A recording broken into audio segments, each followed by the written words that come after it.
जय Hind friend. Class 10 CBSE board session 2023-24। आज का जो हमारा टॉपिक है साइंस का सैंपल पेपर नंबर 2 है। इससे पहले मैंने सैंपल पेपर 1 अपलोड कर दिया है, जिसे आप लोग हमारे चैनल पर देख सकते हैं।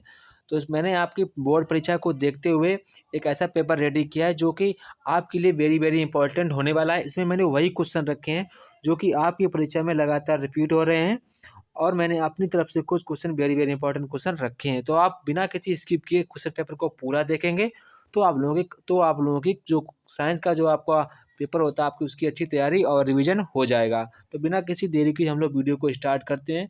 तो आप लोगों को पता होगा कि जो आपका जो पेपर होता है वो आपको लगभग 3 घंटे का होता है। जो आपकी मार्किंग होती है वो 80 नंबर की मार्किंग होती है। तो आप लोगों को पता होगा, आप लोग सबसे पहले आपको सेक्शन ए मिलता है। तो यहाँ पर आप लोगों को मल्टीपल चॉइस क्वेश्चन देखने को मिलते हैं। तो यहाँ पर जो हमारा पहला क्वेश्चन दिख रहा है, what happens in the test tube shown here. तो आप लोग टेस्ट ट्यूब में जिंक सल्फेट दिया गया है, आपको आयरन दिया गया है। अगर आप लोग आयरन और प्लस जिंक सल्फेट की क्रिया कराएंगे तो आपको जो रिजल्ट मिलेगा वो मिलेगा नो रिएक्शन का। किसका मिलेगा? नो रिएक्शन का। तो इसके हिसाब से जो हमारा ऑप्शन नंबर ए वाला सही होगा। ऑप्शन नंबर ए वाला इसका बिल्कुल सही जवाब है। इसके बाद जो हमारा क्वेश्चन नंबर 2 है, in the electrolyte in the electrolysis of water at which electrodes are hydrogen and oxygen collected। तो यहाँ पे इसका हमारा सही जवाब क्या होगा? Cathode and anode. क्या होगा? कैथोड एंड एनोड, यानी कि ऑप्शन नंबर बी वाला हमारा इसका सही जवाब है। इसके बाद क्वेश्चन नंबर 3 है, which one of the following can be used as an acid base indicator by visually impaired student. तो आप लोग क्या इसमें सही जवाब क्या होगा? वेनीला वेनीला इसेंस, यानी कि ऑप्शन नंबर बी वाला हमारा इसका सही जवाब होगा, वेनीला इसेंस। इसके बाद क्वेश्चन नंबर 4 है यहाँ पर हमारा, which of the following compounds content of the functional group O H. तो यहाँ पे फंक्शनल ग्रुप ओ एच किसका होता है जो आपको बताना होगा, वो हमारा होगा ऑप्शन नंबर बी, यानी कि बी और डी हमारा इसका दोनों सही जवाब होंगे, यानी कि प्रोपेनॉल और हमारा कौन होगा? एथेनॉल। जो हमारा ये ओ एच समूह है वो किसका होता है? एल्कोहल का। किसका होता है? एल्कोहल का, यानी कि ऑल शब्द उसके पीछे लगा होगा, यानी कि यहाँ पे क्या होगा? प्रोपेनॉल और एथेनॉल, ये हमारा इसका सही जवाब होंगे। इसके बाद हमारा क्वेश्चन नंबर 5 यहाँ पे है, a student adds one big iron nail each in four test tubes containing solution of zinc sulfate, aluminum sulfate, copper, zinc sulfate and iron sulfate. A reddish brown coating was observed only on the surface of iron nail which was added in the solution of। तो यहाँ पर इसका हमारा सही जवाब क्या होगा? आप डायग्राम देखकर समझ गए होंगे। तो यहाँ पर जो हमारा इसका सही जवाब होगा वो हमारा सही जवाब होगा option number B, copper sulphate. क्या होगा? Option number B, copper sulphate. क्या होगा? Copper sulphate. इसके बाद क्वेश्चन नंबर यहाँ पे हमारा 6 है, chemical formula of sulphurous acid. तो ये वेरी इंपॉर्टेंट क्वेश्चन, आपको इसको ध्यान रखना होगा। सल्फोरस एसिड का केमिकल फार्मूला क्या होता है? तो यहाँ पर जो हमारा इसका फार्मूला होता है वो होता है H2SO3, यानी कि ऑप्शन नंबर बी वाला हमारा इसका सही जवाब है। सही जवाब क्या होगा हमारा यहाँ पे? H2SO3, तो यानी कि हमारा ऑप्शन नंबर बी वाला सही जवाब होगा। इसके बाद हमारा क्वेश्चन नंबर यहाँ पे हमारा क्वेश्चन नंबर 7 है, which one of the following is not in a liquid state at 10 degree Celsius. तो 10 डिग्री सेल्सियस पे कौन सा जो हमारा स्टेट होता है वो लिक्विड नहीं होगा। तो यहाँ पर सही जवाब क्या होगा हमारा? सही जवाब हमारा होगा ऑप्शन नंबर बी। यहाँ पर सही जवाब हमारा होगा option number B, glacial acetic acid. क्या होगा? ग्लेशियल एसिटिक एसिड, यानी कि हमारा ऑप्शन नंबर सी बी वाला सही जवाब होगा। इसके बाद हमारा नेक्स्ट क्वेश्चन है question number 8, a leaf is boiled in alcohol before using iodine for starch test in order to. तो यहाँ पर जो हमारा इसका सही जवाब होगा वो हमारा सही जवाब होगा option number C, dissolve chlorophyll. Dissolve chlorophyll, यानी कि ऑप्शन नंबर सी वाला हमारा इसका सही जवाब होगा। उसके बाद question number 9, a trait in organism is influenced by. तो यहाँ पर जो इसका सही जवाब होगा वो हमारा सही जवाब होगा option number A, both maternal and paternal DNA, यानी कि ऑप्शन नंबर ए वाला हमारा सही जवाब होगा, both maternal and paternal DNA. Option number A वाला इसका सही जवाब होगा। इसके बाद जो हमारा क्वेश्चन नंबर 10 यहाँ पे कह रहा है, to perform an experiment to identify the different part of embryo of a dicot seed, first of all you require a dicot seat, select dicot seeds from the following group, तो wheat, ग्राम, मैज, P, बैरली, ground nut. तो यहाँ पर जो इसका सही जवाब होगा वो हमारा सही इसका आंसर होगा option number C, gram, pea and ground nut. तो ऑप्शन नंबर सी इसका सही जवाब होगा, gram, pea and ground nut, यानी कि ऑप्शन नंबर सी इसका सही जवाब होगा। इसके बाद क्वेश्चन नंबर 11 है, a cross between hybrid and a parent is known as. तो यहाँ पर इसका हमारा सही जवाब, सही आंसर क्या होगा? यहाँ पर इसका जो हमारा सही आंसर होगा वो हमारा सही आंसर होगा option number A, back cross. क्या होगा? बैक क्रॉस, यानी कि इसका ऑप्शन नंबर ए वाला हमारा सही है। इसके बाद क्वेश्चन नंबर 12 यहाँ पे कह रहा है, to prepare a good temporary mount of the petunia leaf peel showing many stomata, the student has to get the peel from the। तो यहाँ पर जो हमारा इसका सही जवाब होगा वो हमारा सही जवाब होगा lower surface of the leaf, यानी कि ऑप्शन नंबर ए इसका करेक्ट है। Option number A, lower surface of the leaf, यानी कि ऑप्शन नंबर ए हमारा इसका सही है। इसके बाद जो हमारा क्वेश्चन नंबर 13 यहाँ पे कह रहा है, strength of the magnetic field at a point in a space surrounding the magnet is measured by। तो यहाँ पर सही इसका आंसर क्या होगा? यहाँ पर हमारा इसका सही आंसर होगा number of lines crossing a given point, यानी कि ऑप्शन नंबर डी वाला हमारा इसका सही जवाब होगा, number of lines crossing a given point. इसके बाद जो हमारा क्वेश्चन नंबर 14 है, a heat produced by passing an electric current through a fix resistor is a proportional to the square of. तो यहाँ पर इसका सही जवाब होगा हमारा मैग्नीट्यूड ऑफ करेंट, यानी कि ऑप्शन नंबर डी इसका सही जवाब होगा मैग्नीट्यूड ऑफ करेंट। इसके बाद क्वेश्चन नंबर 15 हमारा the function of an ecosystem involves. तो इसका सही इसका आंसर क्या होगा हमारा? इसका सही आंसर हमारा होगा energy flow and nutrient movement, यानी कि ऑप्शन नंबर ए इसका सही होगा, energy flow and nutrient movement. इसके बाद क्वेश्चन नंबर 16 है, the percentage of solar radiation absorb by all the green plants for the process of photosynthesis is about. यहाँ पे इसका हमारा सही आंसर होगा ऑप्शन नंबर डी, 1%। कितना होगा? ऑप्शन नंबर डी हमारा इसका सही आंसर क्या होगा? Option number D, 1%। इसके बाद हमारा क्वेश्चन नंबर यहाँ पे 17 है, आपको स्टेटमेंट दिया गया उसका रीजन भी आपको करना होगा। तो कह रहा है आपको स्टेटमेंट दिया गया, copper vessels get covered with green coating in rainy season. तो यहाँ पे जो आपको रीजन दिया गया है वो रीजन कह रहा है, it is because of the formation of copper carbonate. तो यहाँ पे आपका स्टेटमेंट सही है कि रीजन सही है, आपको दोनों को पढ़ना होगा, फिर आपको अच्छी तरीके से सोचना होगा। तो यहाँ पर जो हमारा स्टेटमेंट भी सही है और आपका रीजन भी सही कर रहा है। तो यहाँ पर हमारा ऑप्शन नंबर ए सही होगा। क्या होगा? Both A R and true, R is the correct explanation of A. हमारा ऑप्शन नंबर ए इसका सही जवाब होगा। इसके बाद क्वेश्चन नंबर 18, आपको स्टेटमेंट दिया गया, रीजन दिया गया है, फिर वैसा ही क्वेश्चन है, clones of offspring of an organism form by asexual reproduction। Reason दिया गया, clones have exact copies of DNA as their parent. तो यहाँ पर जो आपका स्टेटमेंट दिया गया है यानी एजर्शन दिया गया और उसका रीजन दिया गया है, तो कौन किसका एक्सप्लेन कर रहा है कि नहीं कर रहा है आपको सोचना होगा। तो यहाँ पर जो हमारा इसका सही आंसर होगा वो हमारा ऑप्शन नंबर बी होगा, both A R and true. इसका मतलब कि ए आर एंड दोनों सही हैं, but R is not correct explanation of A, यानी कि ऑप्शन नंबर बी इसका सही जवाब होगा, both A R and true but R is not the correct explanation of A. तो हमारा इसका सही आंसर क्या होगा? Option number B. इसके बाद क्वेश्चन नंबर 19, आपको फिर वही दिया गया, आपको स्टेटमेंट दिया गया है और आपको रीजन भी भरने, रीजन को पढ़ना होगा, फिर देखना होगा कौन किसका एक्सप्लेन कर रहा है कि नहीं कर रहा। तो आपको जो स्टेटमेंट दिया गया वो दिया गया है, when two long parallel wires hanging freely and are connected in series to a battery they come closer to each. तो आपको रीजन दिया गया, wires carrying current is opposite direction repel each other. तो यहाँ पे जो आपको स्टेटमेंट पढ़ना होगा, रीजन को अच्छे तरीके से पढ़ना होगा, फिर आपको पता करना होगा कौन सा किसकी एक्सप्लेन कर रहा है कि नहीं कर रहा है। तो यहाँ पर जो हमारा इसका सही जवाब होगा वो हमारा सही जवाब होगा option number B, both A R and true and but R is not correct explanation of A. तो हमारा ऑप्शन नंबर यहाँ पे बी वाला इसका सही जवाब होगा। इसके बाद हमारा क्वेश्चन नंबर 20 है, आपको वही क्वेश्चन दिया गया, आपको the burning of substance of higher temperature to form ash is called in incineration. और रीजन दिया गया, incineration greatly reduce the volume of waste. तो यहाँ पर इसका सही आंसर होगा हमारा option number B, both A R and true, R is not the correct explanation of A, यानी कि ऑप्शन नंबर बी वाला इसका सही जवाब होगा। इसके बाद जो हमारा क्वेश्चन नंबर यहाँ पे सेक्शन बी स्टार्ट होता है, यहाँ पर आपको सेक्शन बी में लगभग सभी क्वेश्चन 2-2 मार्क्स के होते हैं, तो आप लोगों को सभी 2 मार्क्स कर लेने होंगे क्योंकि ये 2-2 मार्क्स आप लोगों के वेरी वेरी हिटिंग क्वेश्चन होते हैं। आपको उन्हें सभी को हिट करना होगा अच्छे तरीके से, कोई भी गलत ना हो। तो यहाँ पर जो हमारा पहला क्वेश्चन कह रहा है which of the following hydrocarbons undergo addition reaction. तो यहाँ पे जो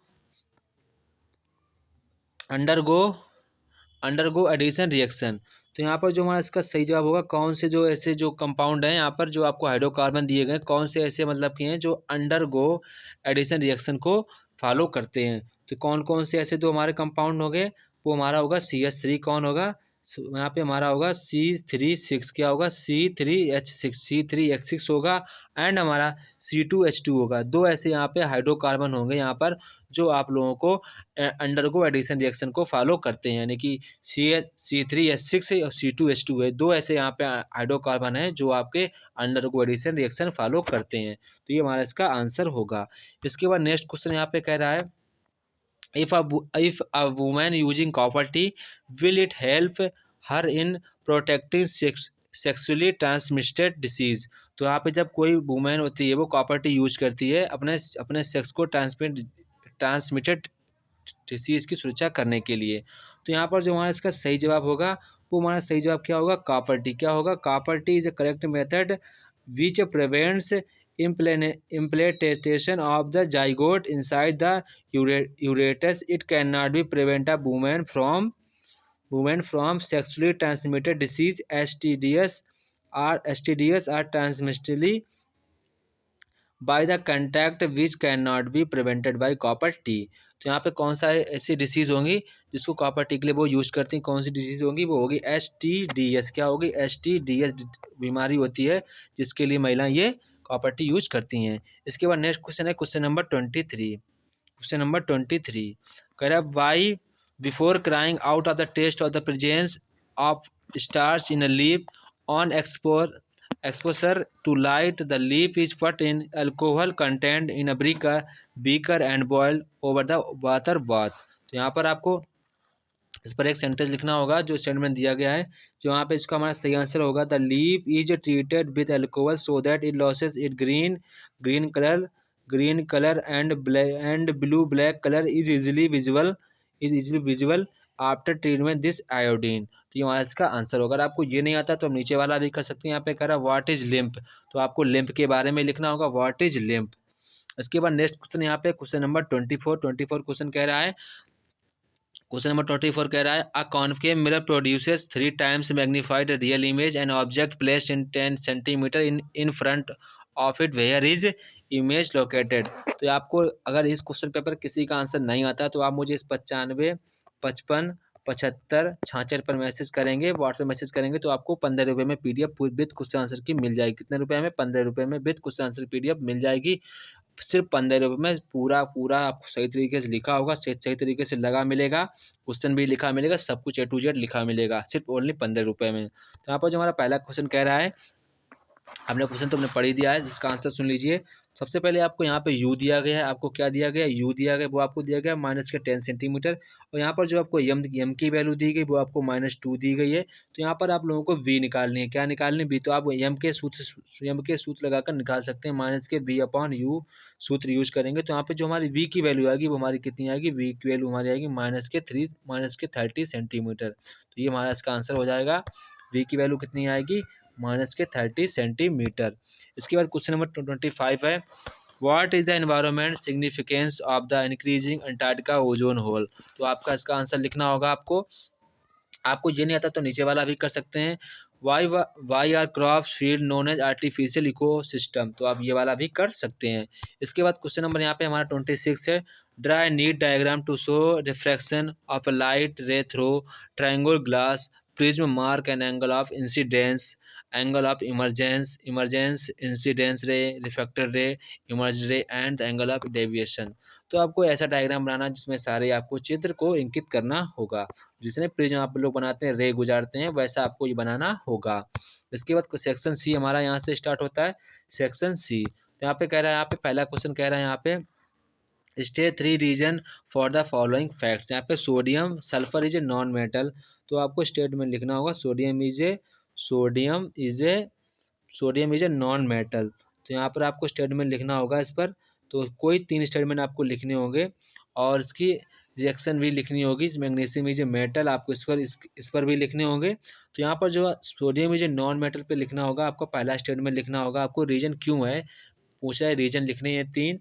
तो पहला रीजन आप क्या लिखेंगे, पहला रीजन आप लोग लिखेंगे वो आपको हम दिखा रहे हैं आपको रीजन कैसे लिखने हैं। आप यहाँ पे दूसरा भी पढ़ लीजिए क्योंकि हम आप लोग दोनों के आंसर एक साथ दिखा देंगे। आप ये भी पढ़ लीजिए, ये भी पढ़ लीजिए, दोनों के आंसर आपको हम लगभग आपको लिखा नीचे लिखा है one of the reason must be supported with chemical equation. आपको लगभग कोई केमिकल इक्वेशन भी लिखना होगा तभी आपको 3 नंबर मिलेंगे। तो इसका हम आपको आंसर दिखाई दे रहे हैं। तो यहाँ पर जो आपको जो मैंने ऊपर क्वेश्चन दिखाए थे इसका आंसर ये होगा sulphur is a non metal because आपको स्टेटमेंट लिखना, फिर लिखना it is a poor conductor of electricity. दूसरा लिखना होगा सल्फर इज नाइदर मिनेबल और डक्टाइल। तीसरा लिखना होगा सल्फर फॉर्म्स एसिड ऑक्साइड। तो आपको दो ये केमिकल इक्वेशन भी लिखने होंगे तो आपको लगभग पूरे 3 मार्क्स मिल जाएंगे। और आपको साथ में मैग्नीशियम वाला भी लिखना होगा। यहाँ पे लिखना होगा magnesium is a good conductor electricity.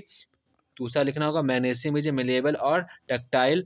इसके बाद तीसरा आपको एक केमिकल इक्वेशन भी लिखनी होगी। तो आपको पूरे पूरे मार्क्स 3 में 3 मार्क्स मिल जाएंगे। इसके बाद हम लोग बढ़ते हैं अपने नेक्स्ट क्वेश्चन की ओर। इसके बाद जो हमारा क्वेश्चन है, क्वेश्चन नंबर 28 है। आप 28 क्वेश्चन को पढ़ेंगे फिर आपको इसका आंसर भी देना होगा। तो 28 को जो क्वेश्चन आपको पहले आपको दिखा होगा प्रेडिक्ट रिएक्शन, आपको रिएक्शन लिखना होगा zinc and silver nitrate solution. तो आपको एक रिएक्शन लिखनी होगी जिंक एंड, पहला जो उसका आंसर होगा हम आंसर बोल रहे हैं आपको ZN क्या लिखना होगा, आपको लिखना होगा ZN प्लस 2AgNO3 2AgNO3 फिर डैश लगाएंगे। फिर आपको लिखना हो ZnNO3 फिर आपको लिखना होगा 2Ag। तो ये आपका ये आंसर हो जाएगा, ये आपका क्या हो जाएगा आंसर हो जाएगा 2Ag। तो पहले का हो गया। दूसरे का कह रहा है magnesium and iron chloride solution. तो आपकी इसकी भी केमिकल रिएक्शन लिखनी होगी, वो भी आप देख लीजिए। सबसे पहले आप लिखेंगे मैग्नीशियम, फिर लिखेंगे आप FeCl2 क्या लिखेंगे FeCl2, फिर आप लिखेंगे MgCl2 क्या लिखेंगे MgCl2, फिर प्लस लिखेंगे, फिर आप लिखेंगे आयरन। तो ये आपकी रिएक्शन हो जाएगी बी वाले की। तो इसके बाद आपको ऑप्शन नंबर सी की रिएक्शन लिखनी है copper and magnesium sulphate solution. आपको इसकी भी रिएक्शन लिखनी है। तो इसकी रिएक्शन होगी हमारी कॉपर प्लस आपको लिखनी होगी मैग्नीशियम सल्फेट, एरो लगाना होगा। फिर आपको यहाँ पे लिखना होगा नो रिएक्शन, क्या लिखेंगे नो रिएक्शन। फिर यहाँ पे कहा गया a lump of element X can be cut by knife during the reaction with water X floats on melt what is X explain. तो एक्स क्या है, वो यहाँ पे हमारा एक्स क्या है पोटेशियम। एक्स के एलिमेंट कौन सा हमारा होगा पोटेशियम एलिमेंट होगा। कौन सा होगा पोटेशियम एलिमेंट होगा। इसके बाद और दिया गया यहाँ पे और में से आपको कोई एक करना होगा, या तो ऊपर वाला करेंगे या तो आप ये वाला करेंगे या तो ये वाला भी कर सकते हैं। तो कह रहा है how will we get metal from concentrate concentrate और। तो आपको ये वाला करना होगा, आप तो फिर ये वाला भी कर सकते हैं। इसके बाद 29 क्वेश्चन है डिफाइन एक्सक्रेशन, आपको ये डिफाइन करना होगा। फिर कह रहा है name the basis filtration unit presence in kidney, तो आपको ये भी करना होगा। इसके बाद कह रहा है यहाँ पर, इसके बाद क्वेश्चन नंबर यहाँ पे सी कह रहा है draw the excretory system in human beings and label the following organs of excretory system which perform following function from urine कह रहा है यहाँ पे। इसके बाद कह रहा है is a long tube which collects urine from kidney store urine until is passed out. तो आपको ये इस पर क्या करना होगा draw ecosystem being human life से आपको पढ़ना होगा, इसका आंसर देना होगा। इसके बाद क्वेश्चन नंबर यहाँ पे 30 क्वेश्चन कह रहा है। यहाँ पर क्वेश्चन नंबर 30 कह रहा है आप लोगों से, क्वेश्चन नंबर 30 है यहाँ पर।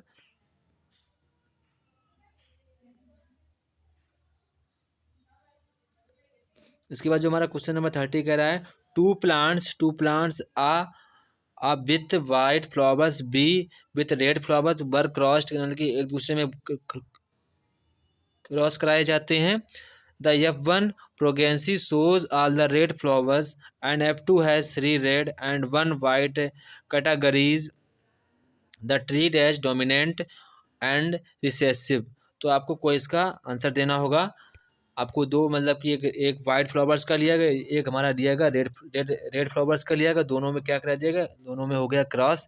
तो आपको जो रिजल्ट देखने को मिलेगा वो क्या मिलेगा, हम आपको एक डायग्राम साथ दिखा दे रहे हैं, आपको पढ़ना होगा। आपको आर आर लेना होगा, फिर आपको स्मॉल आर लेना होगा, आपको दोनों में क्या करा देना है, क्रॉस, तो आपका क्या बनेगा, आर आर। तो ये आपका ऐसे डायग्राम बनाना होगा, तो आपको फिर लिखना भी होगा। उसके बाद क्वेश्चन नंबर 31 है, यहाँ पे कह रहा है सुधा finds out there the sharp image window pane of her science laboratory in form of distance of 15 centimeter from the lens.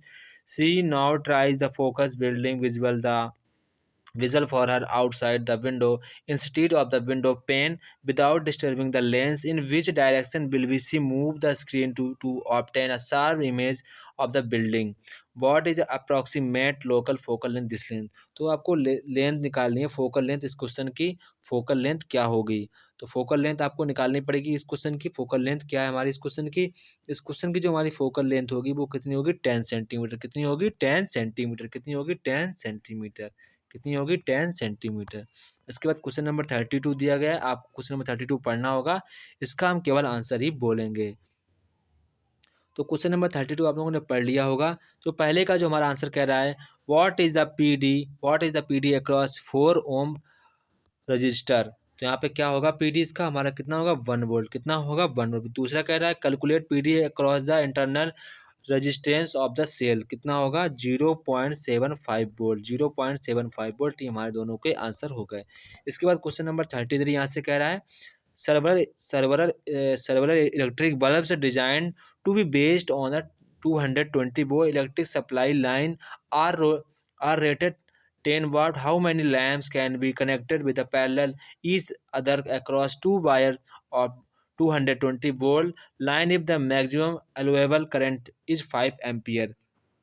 तो यहाँ पर जो हमारा इसका सही आंसर होगा कितना होगा, यहाँ पर जो हमारा इसका सही आंसर होगा वो हमारा होगा 110। कितने बल्ब जल जाएंगे, हमारे जल जाएंगे 110 बल्ब जल जाएंगे।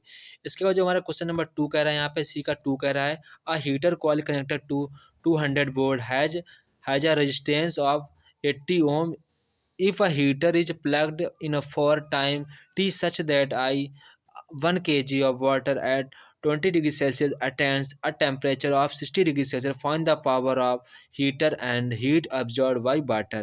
तो यहाँ पे आपको पावर पता करनी, कितनी पावर होगी, 168 जूल। कितनी होगी, 168 जूल। इसके बाद यहाँ से हमारा सेक्शन डी स्टार्ट होता है। सेक्शन डी यहाँ से हमारा स्टार्ट हो जाता है। कह रहा है discuss the formation of covalent bond in molecules of. तो आपको मेथन में कोवैलेंट बॉन्ड बनाना होगा। सबसे पहले आप लोग कैसे बनाएंगे, सबसे पहले आप सी लिखेंगे, इधर एच लिखेंगे, इधर भी एच लिखेंगे, ऊपर भी एच लिखेंगे, नीचे भी एच लिखेंगे। तो ये आपकी मेथेन की कोवैलेंट बॉन्ड बन जाएगी। इसके बाद कह रहा है कार्बन टेट्राक्लोराइड। तो आपको कार्बन टेट्राक्लोराइड की कंपाउंड बॉन्ड दिखाने होंगे।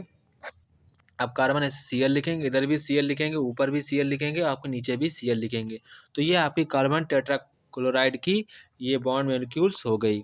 इसके बाद कह रहा है वाटर की आपको बनानी होगी। तो आपको वाटर को कैसी बनानी होगी, आपको वाटर बनानी होगी OH, यहाँ पे OH से लिख देना है, यहाँ पे 2 बिंदी यहाँ रख देनी है, ये आपके आयन हो जाएंगे, ये आपकी वाटर की बन गई। इसके बाद आपको वो नहीं आता तो आप ये वाला नीचे वाला भी कर सकते हैं। नीचे वाला क्वेश्चन कह रहा है what is the difference between chemical composition of soaps and detergents state brief action of a soap in removing an oily spot of a shirt. Why are soaps are not considered suitable for the washing where water is hard? तो आपको इस पर answer देना होगा। इसका 35 question कह रहा है draw well level diagram of a female reproductive system mention is part. आपको मेल में जो फीमेल का रिप्रोडक्टिव सिस्टम बनाना होगा और सभी पार्टों को मेंशन भी करना होगा। तो आप लोग फीमेल का रिप्रोडक्टिव सिस्टम बनाएंगे, उसको आपको सभी पार्ट आपको शो करने होंगे। इसके बाद अगर आपको ये नहीं आता तो नीचे वाला कर सकते हैं। What are hormones? State their role in working in of the human body or define hormone. What are the general function of hormones? तो आपको इस हार्मोन्स का वर्णन करना होगा, उनके आपको वर्क लिखने होंगे, ऐसे आपको डिफाइन करना होगा। इसके बाद इस आपको नीचे क्वेश्चन नंबर 36 है। क्वेश्चन नंबर 36 कह रहा है differentiate between concave and convex mirror. तो आपको कॉनकेव मिरर या कॉन्वेक्स मिरर में डिफरेंट करना होगा। आपको ये नहीं आता तो हम नीचे वाला भी कर सकते हैं। An object is length held 25 centimetre away from the converging lens of focal length 10 centimetre. Draw the रे diagram and find the position size and nature of the image form. तो आपको ये वाला भी क्वेश्चन आप लोग कर सकते हैं। यहाँ पर जो हमारा इसका आंसर आएगा, वो जो यहाँ पे जो आपकी हाइट पूछी जा रही है, वो आपकी जो हाइट आएगी वो हाइट आएगी 3.3 माइनस के 3.3 सेंटीमीटर, ये आपकी हाइट आएगी। यहाँ पर जो हमारी वी की वैल्यू आएगी, वो हमारी वी की जो वैल्यू होगी वो हमारी होगी 16.7 सेंटीमीटर। ये आपके आंसर होंगे। अगर आपको किसी भी क्वेश्चन का आंसर नहीं आता है तो आप मुझे इस नंबर पर व्हाट्सअप मैसेज कर सकते हैं, तो आप लोगों को फ्री ऑफ कॉस्ट PDF मिल जाएगी। इसके बाद क्वेश्चन नंबर यहाँ पे सेक्शन ई स्टार्ट होता है। आप सेक्शन ई में पैराग्राफ को पढ़ेंगे अच्छे तरीके से, फिर आपका इसका आंसर भी देना होगा। तो आप लोग पॉज करके पैराग्राफ पढ़ लेंगे। तो आप लोगों ने पैराग्राफ पढ़ लिया होगा, पॉज कर आराम से पढ़ लिया होगा। इसके बाद हम लोग क्वेश्चन की ओर बढ़ते हैं। क्वेश्चन की ओर हम लोग बढ़ेंगे। तो यहाँ पर जो आपको फिगर सा दिया गया है, आपको फिगर भी अच्छी तरीके से देख लेना होगा, फिगर में क्या कहा गया है। इसके बाद जहाँ पे पहला क्वेश्चन पूछा गया आपको लोगों से, what is the exothermic reaction. Exothermic reaction क्या होती है आपको सुनना होगा। An exothermic reaction is a chemical reaction that release energy through light और हीट। ये आपका इसका आंसर हो गया, मैंने बोल दिया है। इसके बाद आपको एग्जांपल लिखना, right an example of exothermic reaction. तो एक्सोथर्मिक रिएक्शन के आपको एग्जांपल लिखना होगा, आपको एग्जांपल कोई लिखना होगा। तो एग्जांपल आप लिख सकते हैं, mixing of acid with water. क्या लिखेंगे, mixing of acid of water. ये हमारा इसका एग्जांपल हो जाएगा। आप ये नहीं है तो आप ये नहीं, ये अगर ये ना आता हो तो हम नीचे वाला भी कर सकते हैं। यहाँ पे कह रहा है how will you obtain sulphuric acid from the acetic acid. तो आपको इसका केमिकल रिएक्शन लिखना होगा, how will we you obtain sulphuric acid from the oxide, यहाँ पे एसिटिक ऑक्साइड। तो इसका आपको केमिकल रिएक्शन लिखना हो तो केमिकल रिएक्शन लिखें SO3 plus H2O dash H2SO4। तो ये आपकी केमिकल रिएक्शन हो जाएगी। इसके बाद क्वेश्चन आपको फिर से आपको पैसेज पढ़ना होगा अच्छी तरीके से। आप लोग पैसेज पढ़ेंगे, आप लोग पैसे से पॉज कर आराम से पढ़ेंगे। आपको इनमें में से कोई एक करना होता और लगा हर एक बार और लगाया, तो आपको जो अच्छा लगे आप वो कर सकते हैं, ठीक है। जिन्हें ये आता तो ये वाला करेंगे, नहीं तो ये वाला कोई भी कर सकते हैं। इसके बाद हमारा क्वेश्चन नंबर यहाँ पे 38 है। आप इसको अच्छी तरीके से पढ़ेंगे। तो यहाँ पर जो क्वेश्चन नंबर 38 है, इसका जो हमारा पहला क्वेश्चन कहा गया है, पहला क्वेश्चन यहाँ पे कह रहा है why is pancreas a double gland. तो पैनक्रियाज डबल ग्लैंड क्यों है, तो यहाँ पे जिसका आंसर होगा, मैं आंसर आप लोग आंसर केवल सुन लेंगे। Pancreas is a double gland because it acts a both and both and both an endocrine and exocrine gland, as endocrine gland is secretes hormones like insulin, glucagon, glucagon. as an exo as an exocrine gland, it releases enzymes like trypsin, lipase and amylase ETC। तो ये आपका answer हो जाएगा। फिर करें name the hormone which secreted by males and females during adolescence. तो यहाँ पे क्या होगा, टेस्टोस्टेरोन्स। क्या होगा, मेल्स में होगा टेस्टोस्टेरोन्स और फीमेल में होगा हमारा, हाँ मेल में होगा टेस्टोस्टेरोन और हमारा होगा फीमेल में होगा ऑस्टेरोन। क्या होगा, हमारा मेल में कौन सा हार्मोन होगा, टेस्टेरोन। कौन सा होगा, टेस्ट टेस्टो टेस्टोस्टेरोन टेस्टोस्टेरोन होगा। और मेल में क्या होगा, हमारा ओस्टेट्रॉन होगा। क्या होगा, ऑस्टेट्रोजन। क्या होगा, ऑस्टेट्रोजन। क्या होगा, ऑस्टेट्रोजन हमारा फीमेल में होगा, ये हमारा मेल में होगा। इसके बाद आपको यहाँ पे क्वेश्चन कह रहा है, what happens if insulin is not secreted in the proper amount. इसके बाद आपको ये नहीं आता तो हम नीचे वाला भी कर सकते हैं। यहाँ पे करा from which the cells of pancreas in cells insulin and glucagon hormone are secreted. इसके बाद आप लोग क्वेश्चन नंबर 38 पढ़ेंगे। क्वेश्चन नंबर 38 पढ़ लेंगे। तो यहाँ पर जो यहाँ पे पहला क्वेश्चन कहा गया, आप लोग पॉज कर आराम से पढ़ेंगे। यहाँ पर जो हमारा पहला क्वेश्चन कहा गया है, what does the pattern of iron filling demonstrate. आपको ये भी करना होगा। आप कह रहा draw diagram to show this pattern of iron filings. आपको ये भी करना होगा। फिर कहना how is the direction of magnet field that a point determined using a field lines. Why do we two magnetic fields not cross each other. तो आप इस वाले स्टेटमेंट को आपको एक्सप्लेन करना होगा। आपको ये नहीं आता तो आप नीचे वाला भी कर सकते हैं, आपको कोई एक करना होगा।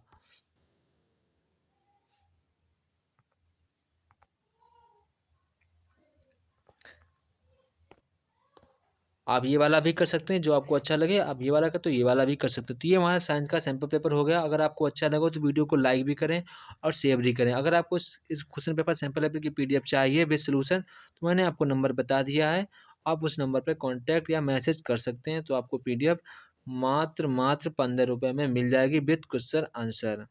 जय हिंद दोस्तों, फिर मिलते हैं अपने नेक्स्ट वीडियो में। तब तक आप सभी को जय हिंद।